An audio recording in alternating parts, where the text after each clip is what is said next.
শপথ নিয়েই মার্কিন নীতিতে ব্যাপক ওলটপালট শুরু করেছেন মার্কিন প্রেসিডেন্ট ডোনাল্ড ট্রাম্প। নির্বাচনী প্রচারণায় নিজের করা প্রতিশ্রুতি বাস্তবায়নে বেশ জোরে সোরে কাজ শুরু করেছেন তিনি।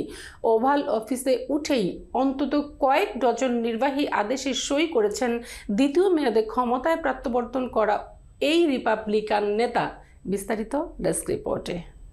অভিবাসীদের দৌরাত্ম্য ঠেকাতে শপথ গ্রহণের প্রথম দিনই জন্মসূত্রে মার্কিন নাগরিকত্ব বাতিল করেছেন ডোনাল্ড ট্রাম্প।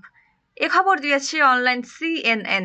এতে বলা হয়, প্রায় 150 বছর ধরে যুক্তরাষ্ট্রের ভূখণ্ডে জন্ম নেয়া শিশুরা জন্মসূত্রে মার্কিন নাগরিকত্ব পেয়ে আসছেন। ট্রাম্প এই সাংবিধানিক অধিকারকে হাস্যকর বলে অভিহিত করেন। মার্কিন প্রেসিডেন্ট জানান, জন্মসূত্রে নাগরিকত্ব একেবারে হাস্যকর।